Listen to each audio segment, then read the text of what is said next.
আসসালামু আলাইকুম। Hello SSC 2025 batch. সকলকে স্বাগত আমাদের নতুন ভার্সিটিতে।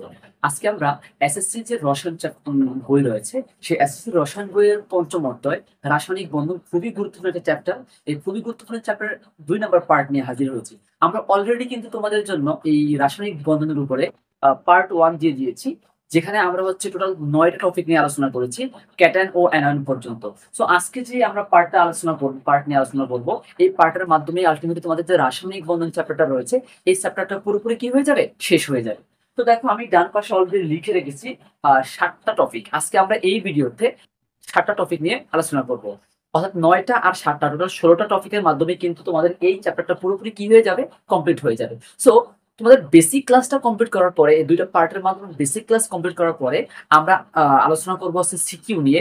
অর্থাৎ তোমাদের বোর্ডে এই চ্যাপ্টার থেকে বোর্ডে কেমন কেমন সিকিউ আসে, কিভাবে একটা সিকিউ সলভ করলে, ২ থেকে ৩টা সিকিউ সলভ করলে কিভাবে তোমার পুরো পুরো এই চ্যাপ্টারে যত ধরনের সিকিউ আছে সকল ধরনের সিকিউ তুমি আনসার করতে পারো। দেন আরেকটা ক্লাসে আমরা আলোচনা করবো হচ্ছে তোমাদের এমসিকিউ পার্ট নিয়ে। সো অর্থাৎ এই ৪টা পার্টের মাধ্যমে আমাদের এই ক্লাসটা পুরোপুরি একদম এসএসসি পরীক্ষার জন্য ফ্রি ফায়ার হয়ে যাবে। ওকে, তো চলো শুরু করা যায়। তো এখানে দেখো, ফার্স্ট অফ অল আজকে যে লেখা আছে টপিকের নাম, প্রথমে দেওয়া আছে আয়নিক বন্ধন। প্রিভিয়াস ক্লাসে পার্ট 1 এ আমরা কিন্তু অলরেডি শিখেছি ক্যাটায়ন ও অ্যানায়ন শিখেছি। ক্যাটায়ন কাকে বলা হয়? যে সকল ধাতুগুলো ইলেকট্রন ত্যাগ করে পজিটিভ আয়ন তৈরি করতে পারে। যারা ইলেকট্রন ত্যাগ করবে, অষ্টক পূরণের জন্য যারা ইলেকট্রন ত্যাগ করবে তারা হচ্ছে ক্যাটায়ন, ত্যাগ করে পজিটিভ হবে তারা তারা হচ্ছে ক্যাটায়ন। আর যারা অষ্টক পূরণের জন্য ইলেকট্রন গ্রহণ করে মাইনাস হবে তারা হচ্ছে কি, অ্যানায়ন। সেই ক্যাটায়ন ও অ্যানায়ন পরস্পর কি করে, আকর্ষণ করে। এই ক্যাটায়ন অ্যানায়নের আকর্ষণের ফলে আহ তড়িৎ চুম্বক বলের কারণে তারা পরস্পর কি হয়, বন্ধনে আবদ্ধ হয়। এই যে বন্ধনটা আছে, এই বন্ধনটা হচ্ছে কি বন্ধন, আয়নিক বন্ধন। একটা এক্সাম্পল দিলে তুমি একটু ব্যাপারটা অনেক বেশি ক্লিয়ার হয়ে যাবে। দেখো, আমরা প্রথমত সোডিয়াম যে মৌলটা রয়েছে, সেই সোডিয়াম মৌলের ইলেকট্রন দেখে নেই। 1s2, 1s2, 2s2, 2p6, 3s2, sorry 3s1। এটা হচ্ছে সোডিয়াম মৌলের ইলেকট্রন বিন্যাস। অপরদিকে আমরা অন্য আরেকটা মৌলের ইলেকট্রন বিন্যাস দেখবো, সেটা হচ্ছে chlorine. 1s2, 2s2, 2p6, 3s2, 3p কত, 5। এখন দেখো, এই যে দুটো মৌলের ইলেকট্রন বিন্যাস দেখলাম আমরা, সোডিয়াম যে মৌলটা রয়েছে, সোডিয়াম মৌলের শেষ কক্ষপথে একটা ইলেকট্রন রয়েছে। অপরদিকে ক্লোরিন যে মৌলটা রয়েছে, ক্লোরিন মৌলের শেষ কক্ষপথে 5টা ইলেকট্রন আছে, 7টা ইলেকট্রন আছে, 5 আর 2, 7টা ইলেকট্রন আছে। এখন ক্লোরিনের অষ্টক পূরণ করার জন্য শেষ কক্ষপথে একটা কিন্তু প্রয়োজন। অপরদিকে যে সোডিয়াম আছে, তারও কিন্তু অষ্টক ফিল আপ হওয়ার জন্য একটা ত্যাগ করতে হবে, তাই না?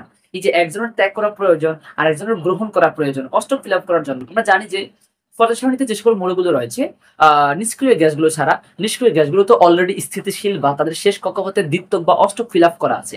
এছাড়া যতগুলো ধাতু আছে, অধাতু আছে, প্রত্যেকটা ধাতু চাই ইলেকট্রন কি করতে, ত্যাগ করে সে অষ্টক পূরণ করতে চায়। অধাতু যারা আছে তারা হচ্ছে ইলেকট্রন গ্রহণ করে অষ্টক পূরণ করতে চায়। অর্থাৎ সবাই চায় যে একটা স্থিতিশীল অবস্থা বা স্টেবল ফরম্যাটে চলে আসতে চায়। এই যে স্থিতিশীল হওয়ার জন্য ওর ত্যাগ করতে হবে আর ও কি করতে হবে, গ্রহণ করতে হবে। তো আমরা একটু চিত্র আঁকার মাধ্যমে দেখি, তাহলে তুমি ব্যাপারটা আরো সুন্দর বুঝতে পারবা। দেখো, এটা হচ্ছে সোডিয়াম, যে সোডিয়াম যে মৌলটা রয়েছে, সেই সোডিয়াম মৌলের চিত্র। প্রথম কক্ষপথে যার 2টা আছে, দ্বিতীয় কক্ষপথে 8টা ইলেকট্রন রয়েছে। সো দেখো, দ্বিতীয় কক্ষপথে সোডিয়াম 8টা ইলেকট্রন আছে এবং তৃতীয় যে কক্ষপথটা আছে, তৃতীয় কক্ষপথে সোডিয়ামের 1টা ইলেকট্রন রয়েছে। এর সাথে যখন তুমি ক্লোরিনটা আঁকবা, তাহলে তুমি ব্যাপারটা কিন্তু একদম পুরোপুরি ক্লিয়ার হয়ে যাইবা। ক্লোরিনের প্রথম কক্ষপথে 2টা আছে, দ্বিতীয় কক্ষপথে ক্লোরিনের 8টা আছে। আচ্ছা, তৃতীয় কক্ষপথে দেখো, তৃতীয় কক্ষপথে ক্লোরিনের কিন্তু 7টা ইলেকট্রন আছে। এটা ছিল কিন্তু ক্লোরিন পরমাণু। ডান। এখন চিন্তা করো, এখানে এই যে এই পর্যায়ে আইসা কি হইলো, এই যে শেষ ইলেকট্রনটা আছে সোডিয়ামের, এই সোডিয়ামের শেষ ইলেকট্রনটা কিন্তু সে কি করে দিবে, ত্যাগ করে দিবে। কারণ ওর যদি এই যে শেষ যে কক্ষপথটা আছে, ওর যদি অষ্টক পূরণ করতে হয়, তাহলে অবশ্যই এই শেষ কক্ষপথের কয়টা প্রয়োজন আছে, 8টা লাগবে। এখন একটা আছে, এখন 7টা প্রয়োজন আছে। 7টা কি কোনো মৌলের পক্ষে গ্রহণ করা সম্ভব? কখনোই সম্ভব না। এত পরিমাণ শক্তি কিন্তু নেই, এত পরিমাণ শক্তিতে কখনো বিক্রিয়া সম্পন্ন হয় না। সো সে কি করবো, বরং 7টা গ্রহণের চাইতে তার একটা ত্যাগ করা কিন্তু খুবই সহজ। এই জন্য এই যে সোডিয়াম মৌলটা রয়েছে, সেই সোডিয়াম মৌলটা এই যে এক ইলেকট্রন রয়েছে, সেই এক ইলেকট্রন কাকে দান করবে, ক্লোরিনকে ডোনেট করে দিবে। এবং সেই ইলেকট্রনটা ক্লোরিন গ্রহণ করে ক্লোরিন নিজেও কি হয়ে যাবে, অষ্ট ফিল আপ হয়ে যাবে। তো দেখো, তখন তাদের চিত্রটা কিন্তু এরকম দাঁড়াবে। সোডিয়ামটা তখন এরকম হয়ে যাবে, প্রথম কক্ষপথে 2টা আছে, দ্বিতীয় কক্ষপথে দেখো এবার কিন্তু 8টা আছে এবং তার শেষ কক্ষপথটা কিন্তু আর অলরেডি নেই। কারণ শেষ কক্ষপথে যেই একটা ইলেকট্রন ছিল সেটা কিন্তু সে অলরেডি ত্যাগ করে দিচ্ছে, তাই না? তো সেই জন্য কিন্তু তার এখন সে কিন্তু অষ্টক ফিল আপ হতে পারছে। তার দ্বিতীয় যে কক্ষপথ ছিল, এই দ্বিতীয় কক্ষপথে অলরেডি 8টা ইলেকট্রন আছে এবং সে কিন্তু অষ্টক ফিল আপ। এবং এটা হচ্ছে সোডিয়াম প্লাস, এটা হচ্ছে কি সোডিয়াম প্লাস। অপর দিকে দেখো যে ক্লোরিনটা যে আছে, সেই ক্লোরিনটা কেমন হইলো? ক্লোরিনটা হবে তোমার মনে করো প্রথম কক্ষপথে 2টা আছে, দ্বিতীয় কক্ষপথে তোমার হচ্ছে 8টা আছে, এবং তৃতীয় যে কক্ষপথটা রয়েছে এই তৃতীয় কক্ষপথে কিন্তু এখন সে অষ্টক ফিল হইতেছে, ফিল আপ হয়ে গেছে। এই যে একটা ইলেকট্রন আসলো, তুমি এখানে একটা ক্রস দিয়েও প্রকাশ করতে পারো যে সেই একটা ইলেকট্রন কাছ থেকে আসছে, সোডিয়ামের কাছ থেকে কিন্তু সে গ্রহণ করছে।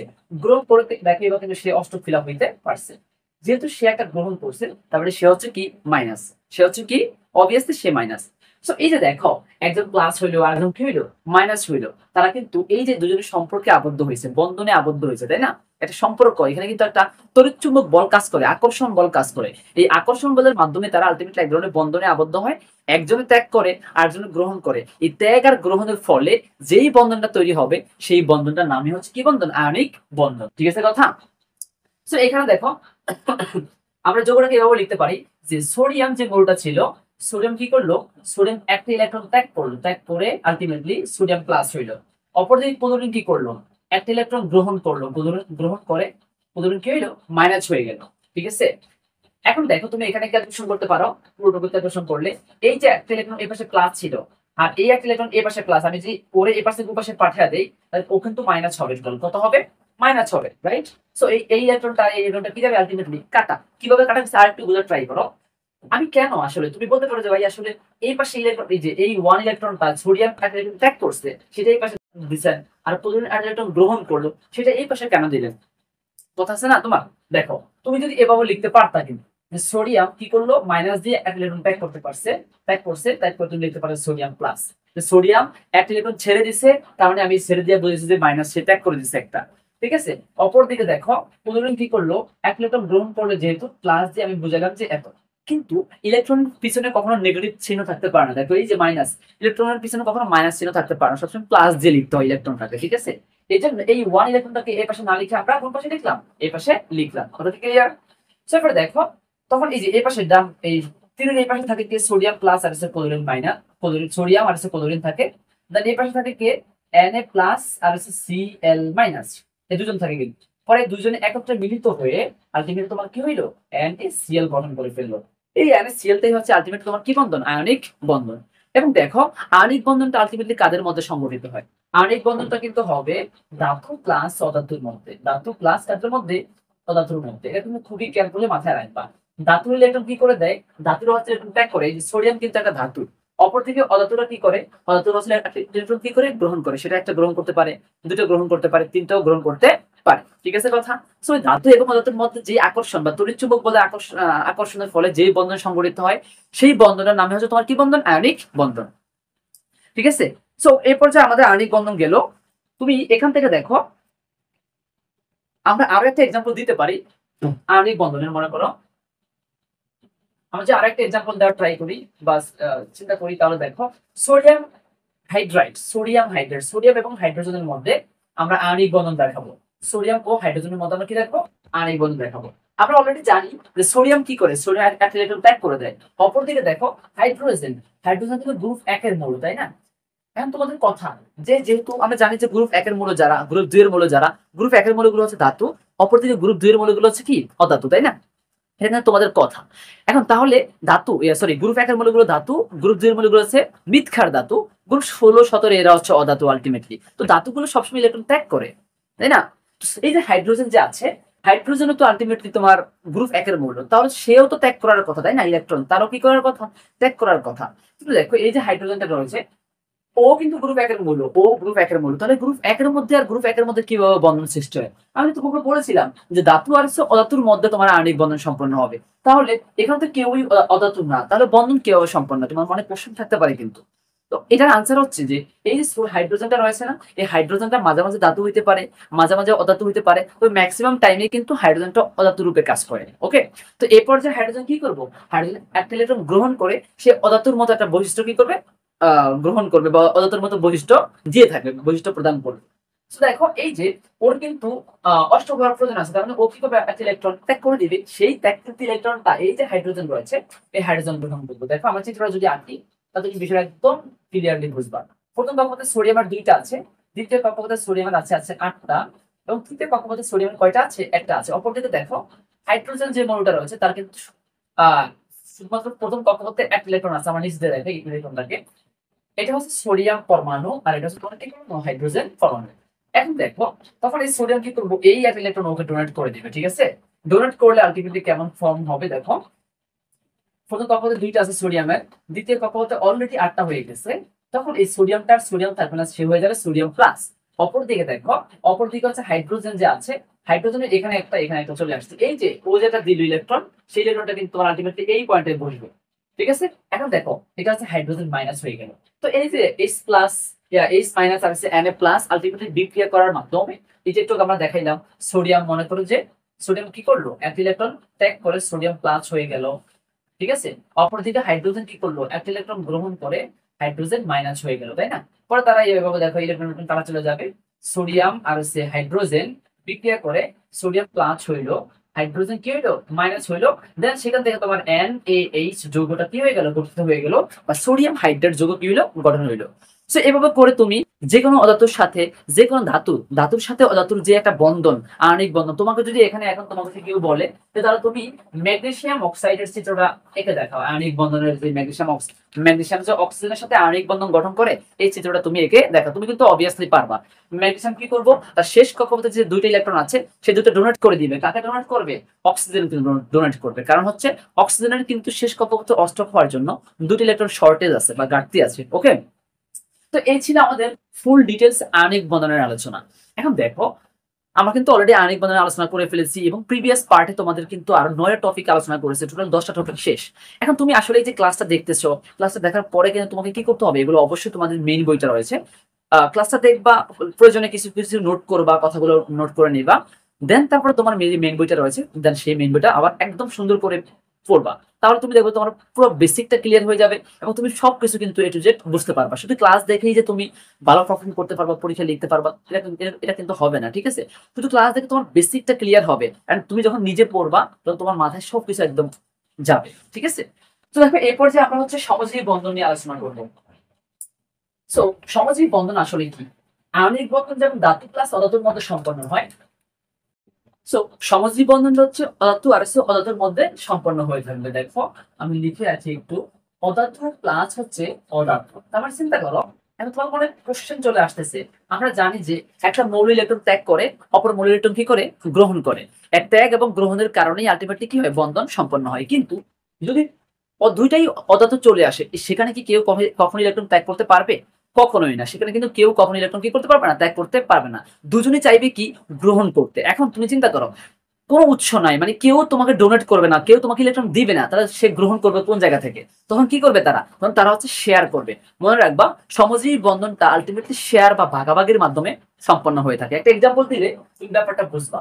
মনে করো যে এই যে Cl2 ক্লোরিন, ক্লোরিন অণু যে রয়েছে, এই ক্লোরিন অণুর মধ্যে কিন্তু 2টা ক্লোরিন আছে। 2টা ক্লোরিন পরস্পরের সাথে বন্ধনে আবদ্ধ হয়ে ক্লোরিন অণু কি করছে, সম্পন্ন করছে। আমি তোমাকে যদি দেখাই অক্সিজেন অণু, অক্সিজেন অণুর মধ্যে কিন্তু 2টা অক্সিজেন পরমাণু পরস্পরের সাথে বন্ধনে আবদ্ধ হয়ে, এই দুইটা কিন্তু এই অক্সিজেন গুলো কিন্তু উভয়ই কিন্তু অধাতু, ও অধাতু ও অধাতু, ক্লোরিন অধাতু অধাতু, অধাতুর সাথে অধাতুর বন্ধন হয়েছে, বন্ধন হয়ে তারা অণু কি করতে পারছে, গঠন করতে পারছে। আমরা আরো যদি এক্সাম্পল দেখি, মনে করো H2O ওয়াটার বা পানি, এই পানি যে যৌগটা রয়েছে, এই পানি যৌগটা কিন্তু তোমার একটা কি যৌগ, সমযোজী যৌগ।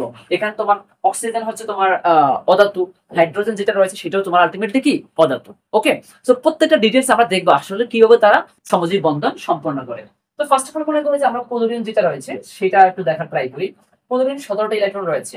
তো 17টা ইলেকট্রন থাকলে ক্লোরিনের 1s2 2s2 2p6 3s2 3p কত 5, তাই না। 3p কত 5 আছে, ওকে। এখন দেখো আমি একটা ক্লোরিন চিত্র আঁকার ট্রাই করি। প্রথম কক্ষপথে তার 2টা আছে, দ্বিতীয় কক্ষপথে তার অলরেডি কয়টা আছে, 8টা আছে। তৃতীয় কক্ষপথে তার কিন্তু 7টা ইলেকট্রন রয়েছে, 7টা ইলেকট্রন আছে। দেখো এটা হচ্ছে এই একটা ক্লোরিন পরমাণু। আমি যদি সেম পাশাপাশি আরো একটা ক্লোরিন পরমাণু আঁকি বা আঁকার ট্রাই করি, তা তুমি বিষয়টা একদম ভালো করে বুঝবা। তো দেখো ওরও কিন্তু সেম, যেহেতু এটাও ক্লোরিন পরমাণু, এটাও ক্লোরিন পরমাণু, এটা ক্লোরিন অণু গঠন করার জন্য কটা ক্লোরিন লাগবে? দুইটা ক্লোরিন লাগবে, এই একটা এন্ড এই একটা। সো এবার দেখো ওর দ্বিতীয় কক্ষপথে 8টি ইলেকট্রন রয়েছে এন্ড ওর তৃতীয় কক্ষপথে কিন্তু 7টা ইলেকট্রন আছে। দেখো ওরও কিন্তু এই যে এই জায়গাতে একটা সিঙ্গেল ইলেকট্রন আছে, ওরও কিন্তু এই জায়গাতে একটা সিঙ্গেল ইলেকট্রন আছে। এখন কি চাই? এই ক্লোরিনটা চাই একটা গ্রহণ করতে, এই ক্লোরিনটা চাই একটা গ্রহণ করতে, কিন্তু কেউ কি ডোনেট করতেছে? এখন কেউ কিন্তু ডোনেট করতেছে না। যেহেতু কেউ ডোনেট করতেছে না বা দান করতেছে না, তাহলে কোত্থেকে গ্রহণ করবে? এই পর্যায়ে এসে তারা কি করবে? এই পরিস্থিতিতে তারা সিদ্ধান্ত নিবে। দেখো কিরকম কিরকম সিদ্ধান্ত নিবে তারা, আমি চিত্রটা আঁকি, তাহলে কোনো বিষয়টা একদম ক্লিয়ার হয়ে যাবে।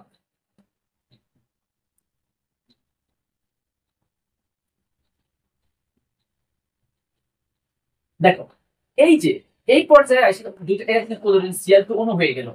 মনে করো বাকি সবকিছু ঠিক থাকলো, সবকিছু ঠিক থাকবে, শুধুমাত্র একটা পয়েন্টে আইসা তারা কি হয়ে গেল? জোড়া লেগে গেল বা তারা শেয়ার করলো। ঠিক আছে, তাহলে দেখো এই যে এই পয়েন্টে তারা কি হয়ে গেল? শেয়ার করলো। এছাড়া তোমার এই দুইটা ক্লোরিন যে যেখানে যে যে অবস্থায় ছিল, প্রথম কক্ষপথে যত ইলেকট্রন ছিল, দ্বিতীয় কক্ষপথে যতগুলো ইলেকট্রন ছিল, সবার কিন্তু সবকিছু কি আছে? সমান আছে। তুমি দেখো একটু তাকাও, এখানে জাস্ট ওর সিঙ্গেল ছিল, এখানে জাস্ট ওর সিঙ্গেল ছিল। এখন এই দুইটা কক্ষপথ কিন্তু জাস্ট এই জায়গায় এসে কি হয়ে গেছে? মিশ্রিত হয়ে গেছে বা মিলিত হয়ে গেছে, তারা বন্ধনে আবদ্ধ হয়ে গেছে। এখন আমি তোমাকে যদি বলি, মনে করো এইটুকু কিছু নাই, এইটুকু এই পাশে সবকিছু বাদ, জাস্ট কোনটুকু আছে? শুধু এইটুকু আছে না? শুধু এইটুকু যদি কল্পনা করে তোমাকে বলি আমি, তাহলে এই কোলনের শেষ কক্ষপথে কয়টা আছে? 8টা আছে। এখন এই ইলেকট্রনটা সে কোথায় পাইলো? এই ইলেকট্রনটা সে পাইছে হচ্ছে ওর কাছ থেকে, ও শেয়ার করছে। ও একটা ইলেকট্রন শেয়ার করছে, ও একটা ইলেকট্রন শেয়ার করছে, দুজনে একটা একটা শেয়ার করার মাধ্যমে দুজনেই কি হয়েছে? উপকৃত হয়েছে, দুজনেই অষ্টক ফিল আপ হয়ে গেছে। আমি যদি এটা বাদ দিতে, এই সাইডটা বাদ দিতে বলি, তাহলে দেখো ওর ক্ষেত্রে কিন্তু পুরো অষ্টক কি হয়ে গেছে? ফিল আপ হয়ে গেছে। এভাবে তারা শেয়ারের মাধ্যমে দুইটা ইলেকট্রন, দুইটা পরমাণু পরস্পর শেয়ারের মাধ্যমে তারা কি হয়? বন্ধনে আবদ্ধ হয়, অষ্টক ফিল আপ করে। ওকে, সো আলটিমেটলি এই পর্যায়ে এটা করেই আলটিমেটলি তারা হচ্ছে সমজীব বন্ধন মূলত কি করে? গঠন করে। তো দেখো আমরা অক্সিজেন অণু কিভাবে গঠন করছে সেই বিষয়টাও দেখতে পারি। ঠিক আছে, অক্সিজেন অণু কিভাবে গঠন হইল। সো অক্সিজেন অণুর জন্য দুইটা জন অক্সিজেন পরমাণু প্রয়োজন হয়। আর first of all oxygen electron লিখি। দেখো 1s2 2s2 2p কত?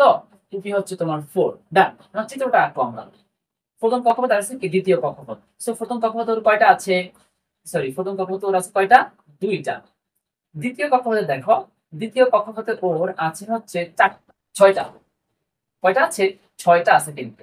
আবার দেখো এই সাইড অক্সিজেন পরমাণু, সাথে আমি আরেকটা অক্সিজেন পরমাণু এঁকে ফেলি। দ্বিতীয় কক্ষপথে ওর কয়টা আছে? 6টা আছে। আর প্রথম কক্ষপথে কয়টা আছে? দুইটা আছে। এই হচ্ছে একটা অক্সিজেন পরমাণু। সো এমন পরিস্থিতিতে দেখো ওর দুইটা শর্টেজ বা ঘাটতি আছে, ওরও দুইটা শর্টেজ বা কি আছে? ঘাটতি আছে, তাই না? এখন তারা কি করবে আলটিমেটলি? এই যেহেতু তারা দুইটা করে ঘাটতি আছে, প্রত্যেকটা অক্সিজেন পরমাণুর কয়টা করে ঘাটতি আছে? দুইটা করে ঘাটতি আছে। তখন তারা প্ল্যান করবে বা বুদ্ধি করবে, বুদ্ধি করে আলটিমেটলি তারা এরকম পরিস্থিতি তৈরি করবে। দেখো এই অক্সিজেন পরমাণুর প্রথম কক্ষপথে দুটা ছিল, ঠিক আছে। দ্বিতীয় কক্ষপথে তার যে 6টা ছিল, দ্বিতীয় কক্ষপথে 6টা আছে, এবং দ্বিতীয় কক্ষপথে তার 6টা ছিল। এই অক্সিজেন পরমাণু দেখো দ্বিতীয় কক্ষপথে কয়টা আছে? 6টা কিন্তু অলরেডি আছে, এবং প্রথম কক্ষপথে কয়টা ছিল? 2টা ছিল। কিন্তু একটু যদি ফলো করো, এদিকে লক্ষ্য করো, তাহলে তুমি বিষয়টা বুঝতে পারবা। তুমি মনে করো যে এইটুকু পুরোপুরি বাদ এই পাশে, তাহলে এবার দেখো এই অক্সিজেন দিকে তাকাও, এই দুইটা দুইটা, এই যে এখানে যে পুরো দুই জোড়া ছিল, এই দুই জোড়া কিন্তু সে কি করতে পারবে? ব্যবহার করতে পারবে। এই অক্সিজেন পরমাণুটা কি করতে পারবে? আলটিমেটলি ব্যবহার করতে পারবে। অর্থাৎ এই জায়গাটাতে এই যে যে এক জোড়া এবং এক জোড়া আছে, এই ও কিন্তু ওর কাজে ব্যবহার করবে। তার মানে ও অষ্টক ফিল আপ হইলো। আবার যখন ওর প্রয়োজন হবে, এই অক্সিজেন পরমাণুর প্রয়োজন হবে, এটা পুরোপুরি বাদ দাও। বাদ দিলে তুমি দেখবে যে এই দুই জোড়া, এক জোড়া এক জোড়া, টোটাল 4 জোড়া, ওরও কিন্তু শেষ কক্ষপথে টোটাল 4 জোড়া বা অষ্টক ফিল আপ হয়ে গেছে। সো এভাবে করে যে কোনো মৌল সমজীব বন্ধন কি করতে পারে? গঠন করতে পারে। এন্ড ফাইনালি আমরা হচ্ছে ওয়াটার যে রয়েছে, পানি, এই পানির সমজীব বন্ধনটা কি করব? দেখব। সো পানির সমজীব বন্ধন করার জন্য তোমার আলটিমেটলি একটা অক্সিজেনের সাথে দুইটা কিসের কি প্রয়োজন হবে? দুইটা হাইড্রোজেন পরমাণুর প্রয়োজন হবে। সো একটা অক্সিজেন পরমাণুর ইলেকট্রন হচ্ছে এইটা, আর হাইড্রোজেন পরমাণুর ইলেকট্রন হচ্ছে কত? 1s1 মেবি, তাই না? 1s1। এবার দেখো হাইড্রোজেন কি চায়? অষ্টক তো ফিল আপ হওয়া সম্ভব না, দ্বিতীয় ফিল আপ হয়ে চায়। তার মানে ওর কিন্তু আর একটা শর্টেজ বা একটা ঘাটতি আছে। আর অপরদিকে দেখো এই যে অক্সিজেন আছে, এই অক্সিজেনের কিন্তু দুইটা ঘাটতি আছে। টোটাল কয়টা ঘাটতি আছে? দুইটা ঘাটতি আছে। একটু ফলো করো, তাহলে কিন্তু তুমি বুঝবে বিষয়টা। এই যে অক্সিজেন রয়েছে, ওর কিন্তু এখানে একটা রয়েছে এবং এখানে একটা। অক্সিজেনের প্রথম কক্ষপথে দুইটা আছে, আর দ্বিতীয় কক্ষপথে দেখো 6টা। কয়টা আছে? 2 আর 4, 6। তো 2 2 4 5 6, 6টি ইলেকট্রন আছে। তো ওর সাথে দুইটা হাইড্রোজেন এসে কি হবে? অ্যাড হবে। তো তো দেখো এই যে একটা অক্সিজেন পরমাণু রয়েছে, এই একটা অক্সিজেন পরমাণুর সাথে দুইটা হাইড্রোজেন পরমাণু অ্যাড হবে। সো আমরা যদি দুইটা হাইড্রোজেন পরমাণু বেসিক্যালি এভাবে না দিয়ে আমরা এভাবে দিয়ে দেখো, এই হচ্ছে একটা হাইড্রোজেন পরমাণু যার কিনা একটা ইলেকট্রন রয়েছে, আবার হচ্ছে এই একটা হাইড্রোজেন পরমাণু যার আর একটা ইলেকট্রন রয়েছে, এই একটা হাইড্রোজেন পরমাণু এই একটা হাইড্রোজেন পরমাণু। সো একটা অক্সিজেন পরমাণু এবং দুইটা হাইড্রোজেন পরমাণু, আমরা তো ওয়াটার বা পানির যখন সংখ্যাটা দেখি, পানির সংখ্যাদের মধ্যে আমরা দেখতে পাই যে একটা অক্সিজেনের সাথে দুইটা হাইড্রোজেন পরমাণু বন্ধনে আবদ্ধ হয়। সো দেখো এই একটা অক্সিজেন পরমাণু তার সাথে দুইটা হাইড্রোজেন পরমাণু কি হবে, বন্ধনে আবদ্ধ হবে। সো এই এমন পরিস্থিতিতে কি হবে, দেখো ওর কিন্তু এখান দিয়ে একটা শর্টেজ আছে, এখান দিয়ে মানে অক্সিজেনের দুইটা ঘাটতি আছে, দুইটা ইলেকট্রন সে গ্রহণ করতে চায় বা শেয়ার করতে চায়, যা কিছু করতে চায় সেই দুইটা শেয়ার করার মাধ্যমে অথবা গ্রহণের মাধ্যমে অষ্টক ফিল আপ করবো। সো এখানে তো গ্রহণের আর চান্স নাই, জাস্ট শেয়ার করবো। সো এই হাইড্রোজেন এই তার যে একটা রয়েছে সেই একটা দিয়ে সে এখানে হচ্ছে ওর সাথে বন্ধনে আবদ্ধ হবে অক্সিজেনের সাথে। দেখো চিত্রটা দেখলেই বুঝবা। মনে করো যে অক্সিজেনের প্রথম কক্ষপথে দুইটা আছে, দ্বিতীয় কক্ষপথে আছে হচ্ছে কয়টা, দ্বিতীয় কক্ষপথে আছে হচ্ছে 6টা। সো এর মধ্যে একটা হাইড্রোজেন অলরেডি এসে এখান দিয়ে বসে যাবে ওর সাথে, আর একটা হাইড্রোজেন অলরেডি এই পাশ দিয়ে এসে বসে যাবে, ঠিক আছে কথা। এখন দেখো এমন পরিস্থিতি কিন্তু অক্সিজেন যে পরমাণুটা আছে তার এক জোড়া, দুই জোড়া, তিন জোড়া, চার জোড়া কিন্তু তার শেষ কক্ষপথে অলরেডি আছে। তার মানে অক্সিজেন কিন্তু অষ্টক ফিল আপ হয়ে গেছে। অপরদিকে তুমি যদি হাইড্রোজেন দিকে তাকাও, হাইড্রোজেন দেখো এখানে কিন্তু দুই জোড়া আছে, এক জোড়া আছে, তার মানে দ্বিত্বক। হাইড্রোজেন পরমাণুটা কি হয়ে গেছে, আলটিমেটলি দ্বিত্বক হয়ে গেছে। সো শেয়ারের মাধ্যমে এভাবে শেয়ার করে দুটো যে পরমাণু রয়েছে, দুটো পরমাণু আলটিমেটলি দ্বিত্বক, অষ্টক সকল কিছু ফিল আপ হইতে পারে এবং তারা কিন্তু আলটিমেটলি স্থিতিশীল হয়ে যায়, ঠিক আছে। এবং শেয়ারের মাধ্যমে তারা যে বন্ধনে আবদ্ধ হয়, ভাগাভাগির মাধ্যমে তারা যে বন্ধনে আবদ্ধ হয়, সেই বন্ধনটাই হচ্ছে আলটিমেটলি তোমার সমযোজী বন্ধন। সো আমরা অনেকগুলো সমযোজী বন্ধনের আসলে তৈরির যে প্রসিডিউর আছে সেই প্রসিডিউরগুলো দেখতে পাইছি। তো সমযোজী বন্ধনের মধ্যে কিছু কিছু যৌগ আছে, যে সকল যৌগের মধ্যে আলটিমেটলি সমযোজী বন্ধন বিদ্যমান, সেই যৌগটাকে কি বলা হয়, সমযোজী যৌগ বলা হয়। সো কিছু কিছু সমযোজী যৌগ আছে যেগুলো কি না তোমার গ্যাসীয় হয়। যেমন দেখো গ্যাসীয় যে সমযোজী যৌগগুলো আছে আমি যদি তোমাদের দেখাই, গ্যাসীয় সমযোজী যৌগ। আবার কিছু কিছু আছে তোমার তরল হয়, গ্যাসীয় সমযোজী যৌগ হচ্ছে তোমার CO2, কার্বন ডাই অক্সাইড, তোমার NH3, অ্যামোনিয়া, তোমার মনে করো যে অক্সিজেন, এগুলো প্রত্যেকটাই কিন্তু তোমার কি গ্যাসীয় সমযোজী যৌগ। কিছু কিছু আছে তোমার হচ্ছে তরল সমযোজী যৌগ, যেমন দেখো তোমার ওয়াটার H2O, পানি, তাই না, তরল সমযোজী যৌগ, ঠিক আছে। আবার কিছু কিছু আছে তোমার কঠিন, ঠিক আছে, কঠিন সমযোজী যৌগ। সো আমরা কঠিন সমযোজী যৌগগুলো একটু দেখবো। কঠিন সমযোজী যৌগের মধ্যে তোমার রয়েছে সালফার, তোমার হচ্ছে ন্যাপথালিন, আয়োডিন, ঠিক আছে। কঠিন যে সকল যৌগগুলো রয়েছে সেগুলোর মধ্যে কঠিন সমযোজী যৌগ তোমার সালফার S8, যেটা সালফারটা S8 আকারে থাকে, S8, তারপর তোমার হচ্ছে আয়োডিন I2, তারপর তোমার হচ্ছে ন্যাপথালিন, হ্যাঁ। সো এই সকল সমযোজী যৌগগুলো হচ্ছে তোমার কি আলটিমেট কঠিন। সো সমযোজী যৌগের মধ্যে তিনটা ধরনের থাকতে পারে। এখন সমযোজী যে সকল যৌগগুলো আছে, এই সমযোজী যৌগগুলোর মধ্যে যে একটা পরমাণু, মনে করো যে এখানে কার্বন ডাই অক্সাইড আছে, কার্বনের সাথে যে অক্সিজেনের যে একটা আকর্ষণ আছে, আমরা জানি যে আণবিক বন্ধনের মধ্যে কিন্তু তড়িৎ চুম্বক বল কাজ করে, তড়িৎ চুম্বক আকর্ষণ বল কি করে কাজ করে। কিন্তু এই যে এই পয়েন্টটাতে সমযোজী যৌগের ক্ষেত্রে দুইটা পরমাণুর মধ্যে যে আকর্ষণ বলটা কাজ করে তার নাম হচ্ছে দুর্বল ভ্যান ডার ওয়ালস আকর্ষণ বল। অর্থাৎ তোমার একটা আয়নিক যৌগ, মনে করো NaCl, এই যে আয়নিক যৌগ রয়েছে এদের মধ্যে যে দুইজনের মধ্যে যে ধরনের আকর্ষণ বল কাজ করবে তার নাম হচ্ছে তড়িৎ চুম্বকীয় আকর্ষণ বল। কিন্তু এই কার্বন ডাই অক্সাইড, কার্বন আর অক্সিজেনের মধ্যে যে ধরনের আকর্ষণ বল কাজ করবে তোমার, সেটা হচ্ছে ভ্যান ডার ওয়ালস আকর্ষণ বল, ওকে। এবং এই ভ্যান ডার ওয়ালস আকর্ষণ বলটা খুবই দুর্বল, এই জন্য সমযোজী যৌগগুলো আলটিমেটলি দুর্বল হয়ে থাকে। খুবই অল্প পরিমাণ শক্তি দিলেই, আবার অল্প পরিমাণ হিট দিলেই এরা আবার কি হয়ে যাবে, ভেঙে যাবে। কিন্তু অপরদিকে আয়নিক যে যৌগগুলো রয়েছে সেগুলোকে কিন্তু ভাঙার জন্য অনেক বেশি পরিমাণে কি তাপের প্রয়োজন হয় বা শক্তির প্রয়োজন হয়। তো এই বিষয়গুলো আমরা দেখবো সামনে। এখন দেখো এরপর যে আমাদের যে টপিকটা নিয়ে আমরা আলোচনা করব বা আমাদের যে টপিকটা রয়েছে সেটা হচ্ছে গলনাঙ্ক ও স্ফুটনাঙ্ক। আচ্ছা, গলনাঙ্ক কি ফার্স্ট অফ অল জানতে হবে, স্ফুটনাঙ্ক কি জানতে হবে। তো তোমাদের যে কেমিস্ট্রির সেকেন্ড চ্যাপ্টার রয়েছে পদার্থের অবস্থা, সেই চ্যাপ্টারে কিন্তু আমরা গলনাঙ্ক ও স্ফুটনাঙ্ক সম্পর্কে প্রচুর ধারণা পেয়েছি। তো আমি আরেকবার জাস্ট এখানে বলি যে গলনাঙ্ক হচ্ছে একটা কঠিন পদার্থকে হিট দিয়ে তরলে রূপান্তর করতে। একটা কঠিন থেকে তরলে যেতে হলে যেই পরিমাণ তাপ শক্তির প্রয়োজন হয়, কঠিন থেকে তোমার মনে করো তুমি কোথায় যাবা, তরলে স্থানান্তরিত হইবা, তাহলে যেই পরিমাণ তাপ শক্তির প্রয়োজন হয়, যতটুকু শক্তির প্রয়োজন হয়, ওই শক্তিটা কি বলা হয় তোমার কি গলনাঙ্ক। ক্লিয়ার কথা। আচ্ছা, আর তরল থেকে তুমি যখন গ্যাসে যাবা, তরল থেকে কোন একটা পদার্থকে গ্যাসে রূপান্তরিত করার জন্য, গ্যাসীয় অবস্থায় রূপান্তর করার জন্য যেই পরিমাণ তাপ শক্তির প্রয়োজন হয়, যে পরিমাণ তাপ শক্তি লাগে, সেটাকে বলা হয় তোমার স্ফুটনাঙ্ক। আশা করি ক্লিয়ার। ওকে, এখন দেখো তোমার এই যে আয়নিক যৌগ রয়েছে এবং তোমার যে সমযোজী যৌগ রয়েছে, মনে করো NaCl একটা আয়নিক যৌগ, আর H2O একটা কি যৌগ? সমযোজী যৌগ। বা কার্বন ডাই অক্সাইড একটা কি যৌগ? সমযোজী যৌগ। এখন আয়নিক যৌগগুলোর জন্য গলনাঙ্ক স্ফুটনাঙ্ক অনেক বেশি হয়ে থাকে, কিন্তু অপরদিকে তোমার যে সমযোজী যৌগগুলো যে রয়েছে, এই সমযোজী যৌগগুলোর গলনাঙ্ক স্ফুটনাঙ্কের মানটা খুবই কম হয়। কেন? কারণ আমরা অলরেডি জানি যে আয়নিক যৌগগুলো রয়েছে, এদের মধ্যে যে যেমন সোডিয়াম প্লাস হচ্ছে ক্লোরিন, এটা একটা আয়নিক যৌগ, এদের মধ্যে আয়নিক বন্ধন বিদ্যমান আছে। আর আয়নিক বন্ধনটার মধ্যে তড়িৎ চুম্বকীয় আকর্ষণ বল কাজ করে। আর তড়িৎ চুম্বকীয় আকর্ষণ বলটা কিন্তু খুবই শক্তিশালী, কারণ একজনে ডোনেট করছে, আরেকজনে সেটা পুরোপুরি নিয়ে নিয়েছে। ইলেকট্রন, এক ইলেকট্রন, একজনে এক ইলেকট্রন দান করছে, সোডিয়াম এক ইলেকট্রন ত্যাগ করছে, আর ক্লোরিন অপরদিকে সেই ইলেকট্রনটা কি হয়েছে? নিয়ে নিচ্ছে, তাই না? এই যে একজনে ত্যাগ করলো আর একজনে দান গ্রহণ করলো, এদের এভাবে বন্ধনে আবদ্ধ হয়ে তারা স্টেবল ফর্মেটে আছে, স্থিতিশীল অবস্থা তৈরি করছে। এদের মধ্যে যে বন্ধনটা আছে এটা কিন্তু খুবই শক্তিশালী, এদের মধ্যে তড়িৎ চুম্বকীয় বল কাজ করে। অপরদিকে তোমার মনে করো, তুমি যদি দেখো অক্সিজেনের সাথে যে তোমার দুইটা হাইড্রোজেন কি হইলো? দুইটা হাইড্রোজেন যুক্ত হইলো, ঠিক আছে?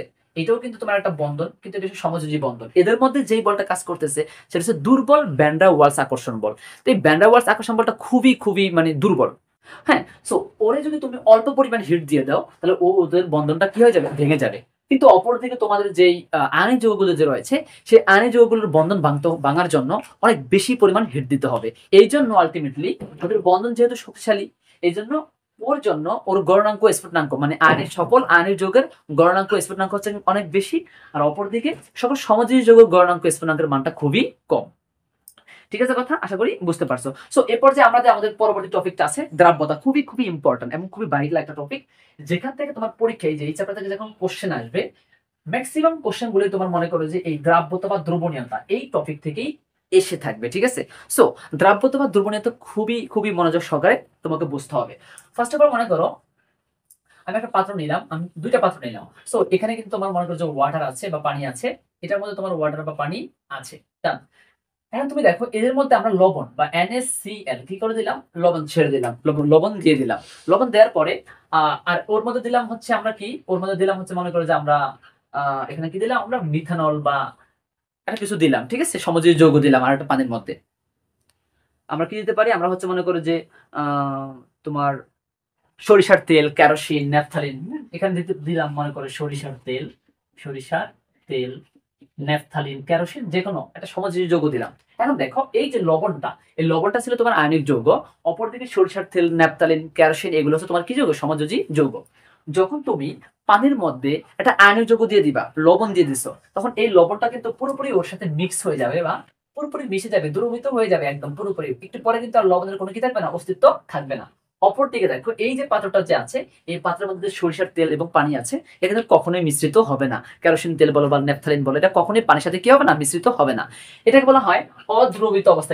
এটা হচ্ছে দ্রবীভূত। দেখো লবণটা কিন্তু পুরোপুরি পানির সাথে কি হয়ে গেছে? দ্রবীভূত হয়ে গেছে বা মিশে গেছে। কিন্তু অপরদিকে এটা হচ্ছে অদ্রবীভূত, এটা কিন্তু মিশে নাই। ঠিক আছে? পানির সাথে কি হয় নাই? মিশে নাই। এই তেলটা জাস্ট উপরেই রয়ে গেছে, আর নিচে জাস্ট ওয়াটার রয়েছে। ঠিক আছে? এই ওয়াটারটা কোথায় রয়ে গেছে? নিচেই রয়ে গেছে। সেটাকে বলা হয় অদ্রবণীয় মিশ্রণ, মানে মিশে নাই কিন্তু। আর এটা হচ্ছে দ্রবীভূত হয়ে যাওয়া। এখন দেখো আমরা দেখতে পাই যতগুলো মানে শুধুমাত্র কিছু ব্যতিক্রম ছাড়া যতগুলো আয়নিক যৌগ আছে, প্রত্যেকটা আয়নিক যৌগই পানির সাথে কি হয়ে যায়? মিশে যায় বা দ্রবীভূত হয়ে যায়। শুধুমাত্র একটা ব্যতিক্রম রয়েছে, সেই ব্যতিক্রমটা রয়েছে সিলভার ক্লোরাইড। সিলভার ক্লোরাইড পানির সাথে যখন তুমি বিক্রিয়া করবা, তখন সিলভার ক্লোরাইড পানির সাথে মিশে না। পানির সাথে তুমি সিলভার ক্লোরাইডকে অ্যাড করলে দেখবা যে এই সিলভার ক্লোরাইডটা আলটিমেটলি তোমার নিচে নিচে জমা হয়ে থাকে, পড়ে থাকে নিচে, অদক্ষেপ হিসাবে নিচে পড়ে থাকে, আর পানির জায়গায় রয়ে যায়, মিশে না। কিন্তু এই সিলভার ক্লোরাইড কিন্তু একটা আয়নিক যৌগ, বাট আয়নিক যৌগ হওয়া সত্ত্বেও এই সিলভার ক্লোরাইডটা কি হয় না? মিশে না। এটা কিন্তু একটা ব্যতিক্রম। ওকে, অপরদিকে যত ধরনের সমযোজী যৌগ আছে, প্রত্যেকটা সমযোজী যৌগই কিন্তু পানির সাথে কি হয় না? মিশে না। তবে হ্যাঁ, কিছু কিছু আছে যেগুলো কিন্তু আবার মিশে যায়। এক্সাম্পল হিসেবে তোমাকে আমি দেখাই। মনে করো যে এই ওয়াটার দিলাম আমি, এই ওয়াটারের মধ্যে তুমি চিনি দাও, চিনি, গ্লুকোজ দাও, গ্লুকোজ, ঠিক আছে? এগুলো কিন্তু তোমার পানির সাথে পুরোপুরি কি হয়ে যাবে? মিশে যাবে।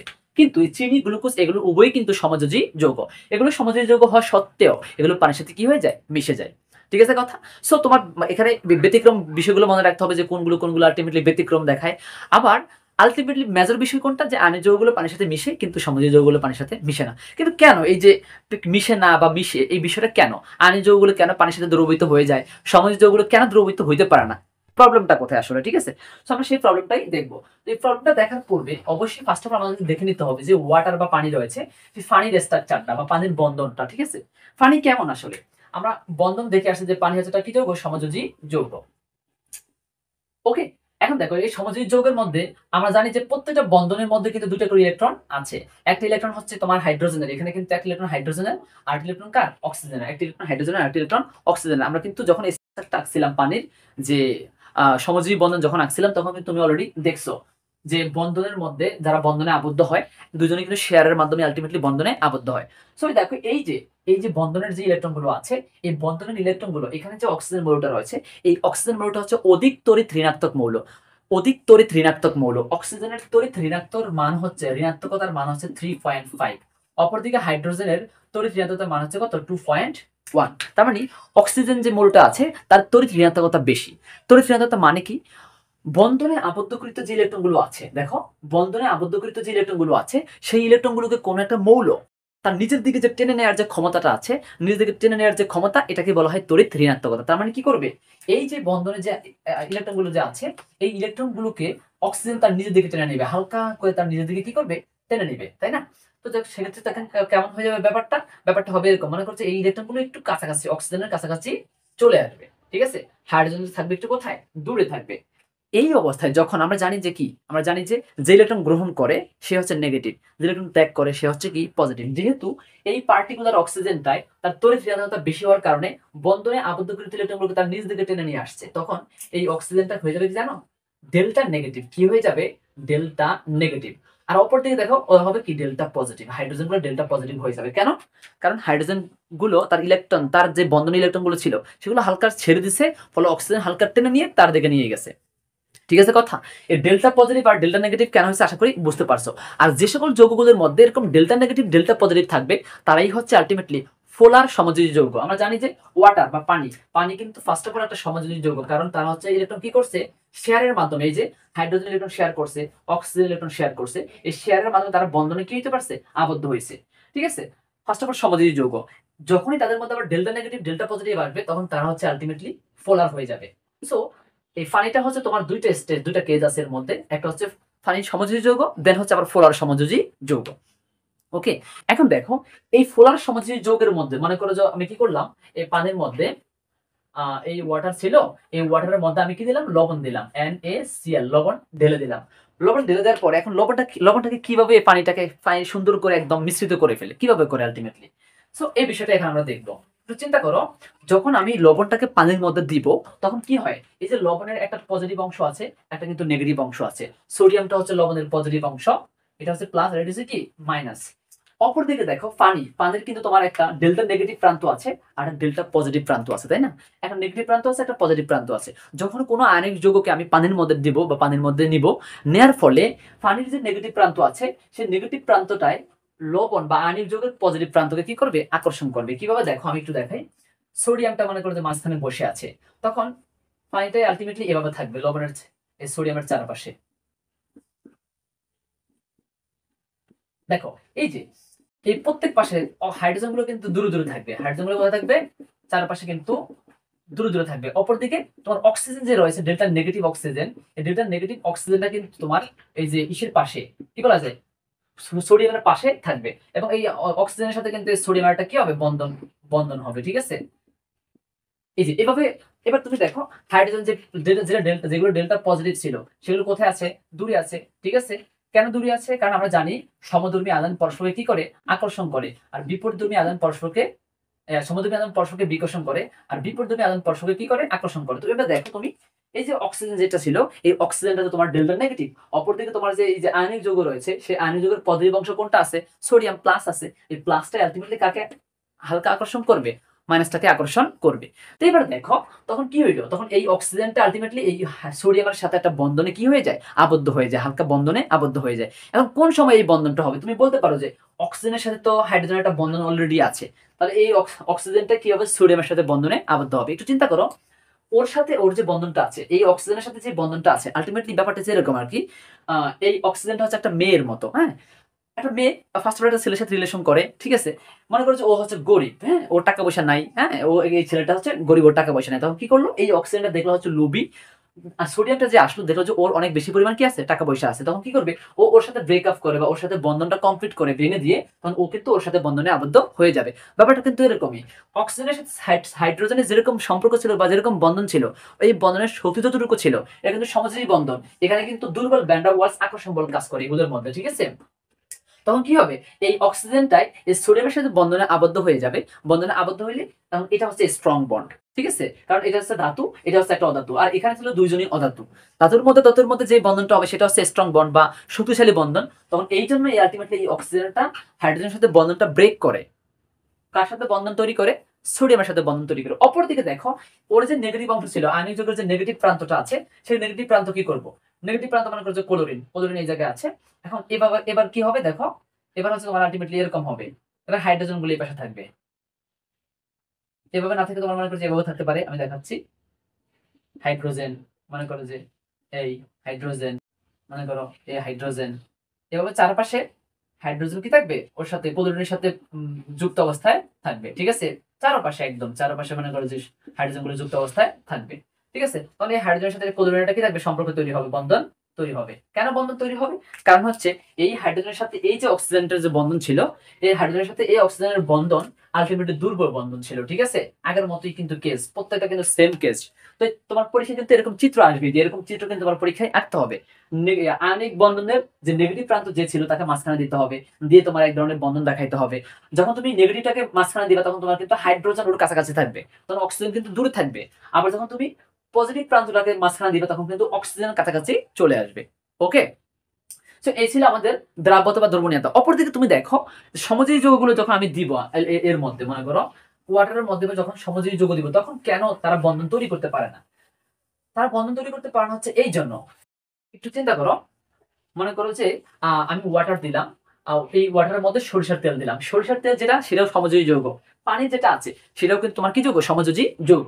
চিন্তা করো, সমযোজী এই পানি হচ্ছে, এই পানি H2O ওয়াটার সমযোজী যৌগ, সমযোজী যৌগ। এখন এই যে অক্সিজেনের সাথে আর হাইড্রোজেনের সাথে যেরকম একটা বন্ড আছে, শক্তি যতটুকু, এটা কি বন্ড, দুর্বল ভ্যান ডার ওয়ালস আকর্ষণ বল, দুর্বল ভ্যান ডার ওয়ালস আকর্ষণ বল, তুমি অলরেডি জানো দুর্বল ভ্যান ডার ওয়ালস আকর্ষণ বল, ঠিক আছে। অপরদিকে যে সরিষার তেল বা তোমার ন্যাপথালিন বলি আমি, তারপর হচ্ছে কেরোসিন বলি, যেটাই বলি না কেন, এটাও কিন্তু একটা কি যৌগ, সমযোজী যৌগ। এই সমযোজী যৌগ ওর মধ্যে কিন্তু তোমার কি বন্ধন কি বল আছে, দুর্বল ভ্যান ডার ওয়ালস আকর্ষণ বল কাজ করে, দুর্বল ভ্যান ডার ওয়ালস আকর্ষণ বল, ঠিক আছে। এখন তুমি একটু চিন্তা করো, যখন ওর মধ্যে দুর্বল ভ্যান ডার ওয়ালস আকর্ষণ বল কাজ করবে, এখন তুমি এটাকে ওর মধ্যে দিলা, সরিষার তেলটাকে পানির মধ্যে দিলা। তো পানির মধ্যে দিলে ও ওর সাথে যে ধরনের আকর্ষণ বল কাজ করতেছে, অক্সিজেন যখন তোমার এই সরিষার তেলের এর মধ্যে, যেমন এটার তো ডেল্টা পজিটিভ একটা প্রান্ত আছে, ডেল্টা নেগেটিভ একটা কি আছে, প্রান্ত আছে, ঠিক আছে। এখন ওর ডেল্টা নেগেটিভটাই ওর পজিটিভটাকে কি করলো, আকর্ষণ করলো, কিন্তু এদের মধ্যে যে বন্ধনটা তৈরি হবে সেটা তো তোমার বেশি শক্তিশালী হবে না, কারণ ও তোমার সমযোজী যৌগ বা অধাতু, ও আলটিমেটলি তোমার কি অধাতু। কারণ এই যে এখানে যে সমযোজী যৌগ আছে, সরিষার তেল বা কেরোসিন বলো বা ন্যাপথালিন বলো, যেটাই বলো, এর যে সমযোজী যৌগ, এই সমযোজী যৌগটা মানে কি, এদের মধ্যে দুজনই কি আছে, অধাতু আছে। যেহেতু দুজনই অধাতু আছে, সে যদি অক্সিজেনের সাথে বন্ধনে আবদ্ধ হয়, তারা আলটিমেটলি কি দুইটাই কিন্তু অধাতুই থাকবে। সো সেখানে কিন্তু স্ট্রং বন্ধন হওয়ার পসিবিলিটি খুবই কম।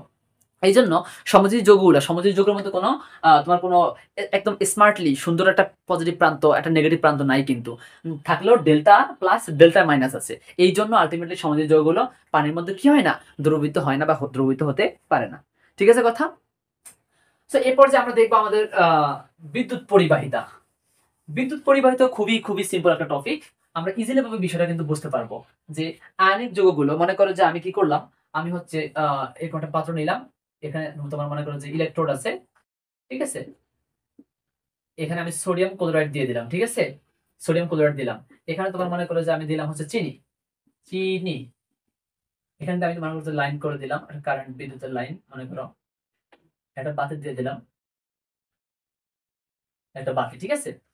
এখানে মনে করো দুটি, একটা ইলেকট্রোড আছে, ইলেকট্রোড দণ্ড, এখান থেকে তোমার লাইন করে দিলাম বাতির, ওকে, একটা বাল্ব। এখন দেখা যাবে যে এই যে বাল্বটা জ্বলছে কিন্তু এই বাল্বটা জ্বলছে না। কেন? কারণ হচ্ছে এখানে তোমার চিনি আর এখানে তোমার কি আছে? সোডিয়াম ক্লোরাইড আছে। যেখানে তোমার আয়নিক যৌগগুলো থাকবে। মনে করো যে এখানে ওয়াটার ছিল, ওয়াটার ছিল, ওয়াটার ছিল। তো ওয়াটারের মধ্যে তোমার আয়নিক যৌগ ছিল, সোডিয়াম ক্লোরাইড লবণ ছিল। আর এটা হচ্ছে চিনি, সমযোজী যৌগ। সমযোজী যৌগগুলো কি ওয়াটারের মধ্যে বিশ্লিষ্ট হতে পারে? ভেঙে যেতে পারে? এই সমযোজী যৌগ যারা আছে তারা কিন্তু কখনোই কি হবে না? দ্রবীভূত হবে না, বিয়োজিত হবে না। একটু একটু আগে আমরা অলরেডি দেখে আসছি। তারা যে অবস্থায় ছিল সেই অবস্থায় থেকে যাবে। তাদের সাথে পানি কি করবে না? কোনো বন্ধনে আবদ্ধ হবে না। কিন্তু অপরদিকে তুমি দেখো এই যে সোডিয়াম যে ছিল, এই সোডিয়ামটা কি হয়ে যাবে? এই সোডিয়ামটা হয়ে যাবে তোমার প্লাস। সোডিয়ামটা হয়ে যাবে তোমার কি? মাইনাস। সোডিয়াম হবে প্লাস, ক্লোরিনটা হবে কি তোমার মাইনাস। তো এই যে সোডিয়াম প্লাস যেটা আছে সেটা হচ্ছে তোমার মনে করো যে এই ইলেকট্রোডে যাবে। ক্লোরিন যে মাইনাস ছিল সেটা তোমার মনে করো যে এই ইলেকট্রোডে যাবে। সো যেহেতু তারা এই যে এখানে আয়ন হিসেবে থাকতে পারে, এই যখন তারা আয়ন হিসেবে বিশ্লিষ্ট হবে এই আয়নগুলোই মূলত তোমার কি করে? বিদ্যুৎ পরিবহন করতে পারে। কি করতে পারে? বিদ্যুৎ পরিবহন করতে পারে। কারণ সোডিয়াম হচ্ছে তোমার ইলেকট্রন ত্যাগ করবে, সেই ইলেকট্রনটা এই থেকে এদিকে পাস করবে। যখন ইলেকট্রনটা তোমার এই যে অ্যানোড থেকে ক্যাথোডের দিকে যাবে তখন ক্যাথোড থেকে অ্যানোডের দিকে তোমার কি হবে? কারেন্ট পাস হবে। মনে করো এটা হচ্ছে তোমার অ্যানোড, এটা তোমার কি? ক্যাথোড। সোডিয়াম কি করবো? সোডিয়াম এক ইলেকট্রন ত্যাগ করবো। সেই ইলেকট্রন গুলো আলটিমেটলি মনে করো যে এই যে এই পয়েন্ট দিয়ে তোমার আস্তে আস্তে কি হতে থাকবো? পাস হতে থাকবো। তখন ইলেকট্রন গুলো এই দণ্ড থেকে এই ইলেকট্রোড থেকে এই ইলেকট্রোডে যাবে। সেম টাইমে তোমার এখান থেকে এদিকে কি হবে? কারেন্ট পাস হবে। কারেন্ট এদিকে আসতে থাকবে, তখন তোমার বাল্বটা জ্বলে যাবে। কিন্তু অপরদিকে তুমি দেখো চিনি, চিনি তোমার কি হবে না? বিশ্লিষ্ট হবে না, আয়ন তৈরি করতে পারে না। চিনির কোনো কি নেই? আয়ন নেই, প্লাস মাইনাস নেই, ঠিক আছে? যার কারণে ওরা বিশ্লিষ্ট হতে পারে না, কেউ ইলেকট্রন ত্যাগও করবে না, ফলে কিন্তু তোমার বাল্বও জ্বলবে না। এই জন্য বলা হয়েছে যে সকল আয়নিক যৌগ কিন্তু তোমার বিদ্যুৎ পরিবাহিতা বা বিদ্যুৎ পরিবহন করতে পারে। অপরদিকে যারা সমযোজী যৌগ তারা কিন্তু কিছুতেই বিদ্যুৎ পরিবহন করতে পারে না। ঠিক আছে? এখন আমাদের আর দুটো টপিক বাকি আছে, একটা হচ্ছে ধাতব বন্ধন আর হচ্ছে ধাতুর বিদ্যুৎ ও তাপ পরিবাহিতা। এটা কিন্তু এই পর্যন্ত বন্ধন টপিক অলরেডি শেষ। সো ধাতব বন্ধন, আমরা অলরেডি ধাতুর সাথে অধাতুর বন্ধন শিখেছি, অধাতুর সাথে অধাতুর বন্ধন শিখেছি। এখন তোমার মনে কোশ্চেন থাকতে পারে যে যে দুইটা অধাতু যেহেতু বন্ধন তৈরি করতে পারে, তা দুইটা ধাতু একসাথে হলে কি সেই বন্ধনটা হয় না? অবভিয়াসলি হয়। সেই বন্ধনটার নাম হচ্ছে ধাতব বন্ধন। তার মানে দেখো ধাতব বন্ধনটা কি? আলটিমেটলি যখন দুটো ধাতু পরস্পরের পাশাপাশি থাকবে তখন তাদের মধ্যে যেই বন্ধনটা ক্রিয়েট হবে সেই বন্ধনটাকে বলা হয় তোমার ধাতব বন্ধন। দেখো ধাতু প্লাস ধাতু, এদের মধ্যে যেই বন্ধন থাকবে তাকে বলা হয় ধাতব বন্ধন। ওকে, আশা করি ক্লিয়ার। এবার দেখো তোমাকে আমি যে বলি যে একটা ছুরি, দা, বটি, এগুলো যাই হোক এগুলো প্রত্যেকটা কিন্তু ধাতু, ধাতু দিয়ে তৈরি হয়েছে। তো তুমি একটা দেখো, ফার্স্ট অফ অল আমরা একটা খণ্ড নেই, মনে করো যে একটা সোডিয়াম, এই সোডিয়াম নিলাম, খণ্ড নিলাম। তো এখানে চিন্তা করো, এখানে একটা সোডিয়াম পরমাণু আছে, একটা সোডিয়াম পরমাণু আছে, একটা সোডিয়াম পরমাণু আছে, এখানে অসংখ্য কোটি কোটি কি আছে? সোডিয়াম পরমাণু আছে। তো কি করব? এই যে সোডিয়ামটা যে এই যে একটা সোডিয়াম পরমাণু ছিল, এই সোডিয়াম পরমাণুটা, সোডিয়াম পরমাণু আমরা জানি শেষ কক্ষপথে, একটু তাকাও। সোডিয়ামের ইলেকট্রন আছে 11টা। তো 1s2 হবে, 2s2 হবে, 2p6 হবে, 3s কত হবে? 1 জানি আমরা। শেষ কক্ষপথে থাকে কয়টা? একটা। এখন দেখো এই সোডিয়ামের শেষ কক্ষপথে একটা আছে, এই সোডিয়ামের শেষ কক্ষপথে একটা আছে, ওরও একটা আছে, ওরও একটা আছে। প্রত্যেকে চাই একটা করে কি করতে? ডোনেট করতে। কারণ সবার অস্ত্র ফিল আপ করার জন্য, স্থিতিশীল হওয়ার জন্য একটা করে ত্যাগ করার প্রয়োজন আছে। এখানে কেউ কিন্তু গ্রহণ করতে চায় না। তখন কি করব? এই যে সোডিয়ামটা ছিল, এই সোডিয়ামটা তোমার কি করবে? একটা ইলেকট্রন ডোনেট করে দিব। তখন ডোনেট করে দিলে এই সোডিয়ামটা একটা ইলেকট্রন ডোনেট করলে সে মনে করো যে সেই ইলেকট্রনটা এই জায়গায় আসলো। ঠিক আছে? এই সোডিয়ামটা ইলেকট্রন ডোনেট করলো, এই সোডিয়াম একটা ইলেকট্রন ছেড়ে দিল, ও একটা ছাড়লো, ও একটা ছাড়লো, ও একটা কি করলো? ছাড়লো। কারণ এই সোডিয়ামটা আর সোডিয়াম থাকবে না, ও হয়ে যাবে কি? প্লাস হয়ে যাবে। ও প্লাস হয়ে যাবে। ও কি হয়ে যাবে? প্লাস হয়ে যাবে। ও প্লাস হয়ে যাবে। ঠিক আছে? কি হয়ে যাবে? প্লাস হয়ে যাবে। যখন ধাতুগুলো ইলেকট্রন ত্যাগ করে তারা যখন প্লাস হয়ে যায়, ধাতু ইলেকট্রন ত্যাগ করা মানে সে কি হবে? প্লাস হবে। আর যখন ধাতুগুলো ইলেকট্রন ত্যাগ করে প্লাস হয়ে যাবে তখন তাকে বলা হয়, প্লাসটাকে বলা হয় পারমাণবিক শ্বাস। কি বলা হয়? পারমাণবিক শ্বাস। এটাকে বলা হয় পারমাণবিক শ্বাস। মাথা থাকে যেন, ঠিক আছে? ধাতুগুলো যখন ইলেকট্রন ত্যাগ করে যখন তারা পজিটিভ হবে, ওই পজিটিভ প্রান্তটাকে কি বলা হয়? পারমাণবিক শ্বাস বলা হয়। অপরদিকে দেখো এই ত্যাগকৃত ইলেকট্রনগুলো কিন্তু আর একটা জায়গায় বসে থাকে না। এই যে পুরো যে স্পেসটা আছে ধাতব খণ্ডের, এটা মনে করেন একটা ধাতব খণ্ড, ঠিক আছে না? পুরোটাকে ধাতব খণ্ড। ধাতব খণ্ডের পুরোটা জায়গা জুড়ে ওই ইলেকট্রনগুলো মনে করো যে চলাফেরা করতে থাকে বা নড়াচড়া করে থাকে। এই যে ইলেকট্রনগুলো যে একটা জায়গা থেকে আরেকটা জায়গায় যায়, বিভিন্ন জায়গায় ট্রান্সফার হয়, এটাকে বলা হয় সঞ্চরণশীল ইলেকট্রন। সঞ্চরণশীল ইলেকট্রন বা ডিলোকালাইজড ইলেকট্রন। সঞ্চরণশীল ইলেকট্রন বা ইংলিশে বলা হয় ডিলোকালাইজড ইলেকট্রন। ওকে, এখন দেখো এই ইলেকট্রনগুলো আলটিমেটলি বিভিন্ন সময় বিভিন্ন জায়গায় কি করতে থাকে, পাস করতে থাকে। তো কি হইলো, যখন একটা ইলেকট্রন মনে করো, এই একটা ইলেকট্রন মুক্ত অবস্থায় যখন ইলেকট্রনগুলো চলতে চলতে থাকে, তখন একটা ইলেকট্রন মনে করো যে এই যে পারমাণবিক শ্বাস এবং এই যে পারমাণবিক শ্বাস, এই যে পজিটিভ প্রান্ত, এই যে পজিটিভ প্রান্ত, এই দুজনের মাঝখানে মনে করো যে একটা ইলেকট্রন কি করলো, আসলো। তো যখন এরকম মনে করো যে একটা ইলেকট্রন এদের মাঝখানে এরকম একটা পয়েন্টে আসছে, তখন এই ইলেকট্রনটা তো নেগেটিভ, ইলেকট্রনের চার্জ কি, নেগেটিভ। আর এই যে পারমাণবিক শ্বাসটা যে আছে তার চার্জটা হচ্ছে কি, পজিটিভ। তো নেগেটিভ চার্জটাকে, পজিটিভ চার্জটা কি করে, আকর্ষণ করবো। তখন এই ইলেকট্রনের প্রতি এই পজিটিভ চার্জটার একটা কি আছে, আকর্ষণ আছে। আবার সেম টাইমে এই ইলেকট্রনটার প্রতি এই পজিটিভ চার্জটার একটা কি আছে, আকর্ষণ আছে। তার মানে একটা ইলেকট্রনের প্রতি তুমি দেখো এই শ্বাসটাও আকর্ষণ করতেছে, এই পারমাণবিক শ্বাসটাও আকর্ষণ করতেছে। যখন এই পার্টিকুলার টাইমে মানে সেম টাইমে দুটো ভিন্ন ভিন্ন পারমাণবিক শ্বাস একটা ইলেকট্রনকে কি করে, আকর্ষণ করে, তখন তারা কিন্তু আকর্ষণ হওয়ার কারণে এই যে আকর্ষণের ফলে আলটিমেটলি ধাতব বন্ধনটা ক্রিয়েট হয়। মানে ও ওরে আকর্ষণ করতেছে, ও ওরে আকর্ষণ করতেছে, ফলে কিন্তু দুজনের মুভমেন্টটা এই মানে এদিকে থাকে, দুজনের দিকে থাকে, ঠিক আছে, বিপরীত দিকে থাকে না, দুজন দিকে আর দূরে সরে যেতে পারে না এই ইলেকট্রনের আকর্ষণের ফলে। সো এভাবেই আলটিমেটলি তোমার মনে করো যে ধাতব বন্ধনটা কি হয়, ক্রিয়েট হয়। এখন দেখো ফাইনাল যে টপিকটা রয়েছে সেটা হচ্ছে ধাতুর বিদ্যুৎ পরিবাহিতা ও তাপ পরিবাহিতা। খুবই ইম্পর্ট্যান্ট। আমরা অলরেডি দেখতে পাইছি যে একটা ধাতব খণ্ডের মধ্যে, তুমি দেখো একটা ধাতব খণ্ডের মধ্যে তোমার ইলেকট্রন গুলো আছে, অনেকগুলো কি আছে, ইলেকট্রন আছে। মুক্ত ইলেকট্রন বলা হয় যেগুলোকে, বা সঞ্চরণশীল ইলেকট্রন, যেগুলো বিভিন্ন জায়গা থেকে বিভিন্ন জায়গায় কি করে, নড়াচড়া করে বা চলাফেরা করে, সঞ্চরণশীল ইলেকট্রন, তাই না? এখন আমি এটাকে যদি তোমার মনে করো যে পজিটিভ প্রান্ত অ্যানোড ক্যাথোডের সাথে কি করে দেই, আমি অ্যাড করে দিই আগে, ঠিক আছে, অ্যানোড ক্যাথোডের সাথে আমরা কি করে দিলাম, অ্যাড করে দিলাম। তাহলে এটা হচ্ছে তোমার নেগেটিভ প্রান্ত, মনে করো এটা তোমার কি প্রান্ত, নেগেটিভ প্রান্ত, আর এটা তোমার হচ্ছে কি প্রান্ত, পজিটিভ প্রান্ত। তখন ইলেকট্রনগুলো কি করবে, এই যে ইলেকট্রনগুলো যে ছিল, এই ইলেকট্রনগুলোর মুভমেন্টটা তোমার মনে করো যে কোন দিকে হবে, এই যে ইলেকট্রনগুলো এদিকে চলা শুরু করবো, পজিটিভের দিকে ইলেকট্রনগুলো কি করবে, চলা শুরু করবে। নেগেটিভ প্রান্তের দিক থেকে ইলেকট্রনগুলো পজিটিভ প্রান্তের দিকে যাওয়া শুরু করবে। যখন আমি এই দুটা ধাতব দণ্ড বা দুটা ইলেকট্রনের সাথে যখন আমি পুরো ধাতব খণ্ডটাকে কি করে দেবো, অ্যাড করে দেবো, তখন ইলেকট্রনগুলো নেগেটিভ প্রান্ত থেকে মানে অ্যানোড থেকে ক্যাথোডের দিকে যাওয়া শুরু করবো। যখন ইলেকট্রনগুলো অ্যানোড থেকে ক্যাথোডের দিকে যাওয়া শুরু করবো, সেম টাইমে বা সেম মোমেন্টে বিদ্যুৎ ক্যাথোড থেকে বা পজিটিভ প্রান্ত থেকে এইদিকে উৎপন্ন শুরু করবো, ঠিক আছে, বিদ্যুৎ প্রবাহিত হয়ে থাকবো। তো এই বিদ্যুতের দিক, প্রবাহের দিক এবং ইলেকট্রন প্রবাহের দিক দুটো কিন্তু অলওয়েজ বিপরীত দিকে হবে, মাথায় রাখতে হবে, ঠিক আছে। ওকে, এই যে এই মুক্ত ইলেকট্রনের কারণে কিন্তু আলটিমেটলি কি হয়, বিদ্যুৎ উৎপন্ন হয়। যদি মুক্ত ইলেকট্রন না থাকতো তাহলে সেগুলো নেগেটিভ থেকে পজিটিভ প্রান্তের দিকে যাইতে পারতো না, বিদ্যুৎ কি হইতো না, উৎপন্ন হইতো না। এন্ড ফাইনালি আমাদের তাপ পরিবাহিতা, এটাও নর্মাল একটা বিষয়। মনে করো যে তুমি ধাতুর একটা খণ্ড নিছো, ধাতুর খণ্ড নেওয়ার ফলে সেটাকে তাপ দেওয়া মানে আগুনের মধ্যে ধরে রাখছো। তাহলে তুমি দেখো ওই যে ওই প্রান্তে, যেই প্রান্ত আগুনের মধ্যে দিয়েছো, সেই প্রান্তে কিন্তু অনেকগুলো কি আছে, মুক্ত ইলেকট্রন আছে। যখন তুমি হিট দিছো বা তাপ দিছো, তখন কিন্তু তোমার সেই পাশের ইলেকট্রন গুলো অনেক বেশি পরিমাণ তাপ শক্তি গেইন করছে। তাপ শক্তি গেইন করার ফলে তাপ শক্তি অর্জন করে সেগুলো কিন্তু তোমার অপর পাশে তোমার ছুটে যাবে, ঠিক আছে, মানে তাপ শক্তি অর্জন করে সেগুলো অপর পাশে চলে যেতে থাকে। তো মনে করো যে যখন তুমি ওই ধাতব খণ্ডের একটা প্রান্তে হিট দিবা, হিট দিলে ওই প্রান্তের ইলেকট্রন গুলো অনেক বেশি পরিমাণ তাপ শক্তি অর্জন করে, ফলে সেগুলো গতিবেগ বৃদ্ধি পায়, যার কারণে সেগুলো ওই প্রান্ত থেকে আলটিমেটলি গতিশক্তি অর্জন করে অপর প্রান্তে চলে যায়। সো এইভাবে আলটিমেটলি তাপ একটা প্রান্ত থেকে অপর প্রান্তে চলে যায়, বা তাপ উচ্চ ও বেশি পরিমাণ তাপের জায়গা থেকে কম যেদিকে তাপ আছে সেদিকে তাপগুলো কি হয়, প্রবাহিত হয় এই ইলেকট্রনের মাধ্যমে আলটিমেটলি, ঠিক আছে। সো এই ছিল আজকে আমাদের যে তোমাদের রাসায়নিক বন্ধন যেই চ্যাপ্টারটা রয়েছে, রাসায়নিক বন্ধনের সেকেন্ড পার্টে টোটাল 7টা টপিকের আলোচনা। সো দেখো অবশ্যই তোমরা ফার্স্ট পার্টটা দেখে আসবা, ফার্স্ট পার্টটা দেখে দেন হচ্ছে সেকেন্ড পার্টটা দেখবা। এর মধ্যে দিয়ে মনে করে যে আমাদের পুরো যে রাসায়নিক বন্ধন চ্যাপ্টারটা ছিল, এই রাসায়নিক বন্ধনের একদম বেসিক ক্লাসটা কিন্তু কমপ্লিট হয়ে গেছে। সো আমাদের নেক্সট যে ক্লাসটা হবে রাসায়নিক বন্ধনের উপরে, সেখানে আমরা সিকিউ গুলো প্র্যাকটিস করবো, যাতে করে তুমি একটা সিকিউ প্র্যাকটিস করলে অনেকগুলো সিকিউ, এই চ্যাপ্টার যতগুলো সিকিউ আছে মানে টাইপ ধরে ধরে করবে, যাতে করে সবগুলো সিকিউ তুমি ইজিলি ভাবে পারো, ঠিক আছে, যতগুলো বোর্ডে আসে। অ্যান্ড ফাইনাল তার পরের ক্লাসটাতে 4টা ক্লাসের মাধ্যমে শেষ করবো বলছিলাম আমরা, পরের ক্লাসটাতে আমরা এমসিকিউ নিয়ে কি করবো, আলোচনা করবো। সো তোমরা যদি আমাদের পরবর্তী ক্লাসগুলো পেতে চাও তাহলে অবশ্যই আমাদের সাথে থাকো। আল্লাহ।